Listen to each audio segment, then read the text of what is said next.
RO plus ಪ್ಯಾನಲ್ನಲ್ಲಿ RWP ಮತ್ತು HPP dry run ಸೆಟ್ಟಿಂಗ್ಸ್ಗಳು. ಆರ್ಒ ಪ್ಲಸ್ ನಲ್ಲಿ raw water pump in dry run settings ಅನ್ನು ಮಾಡಲು ರಾ ವಾಟರ್ ಪಂಪ್ ಬಟನ್ ಅನ್ನು ಒತ್ತಿ ಹಿಡಿಯಿರಿ. ರಾ ವಾಟರ್ ಪಂಪ್ ಡ್ರೈ ರನ್ನಿಗೆ ಹೋಗಿ ಮತ್ತೆ ಎಂಟರ್ ಅನ್ನು ಒತ್ತಿರಿ. ನಿಮ್ಮ ಪಂಪಿನ ಪ್ರಕಾರ ಸೆಟ್ಟಿಂಗ್ಸ್ ಗಳನ್ನು ಬದಲಾಯಿಸಿ.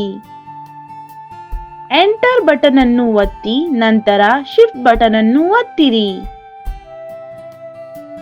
ಆರ್ಒ ಪ್ಲಸ್ ನಲ್ಲಿ high pressure pump in dry run settings ಗಳನ್ನು ಮಾಡಲು HPP ಬಟನ್ ಅನ್ನು ಒತ್ತಿ ಹಿಡಿಯಿರಿ.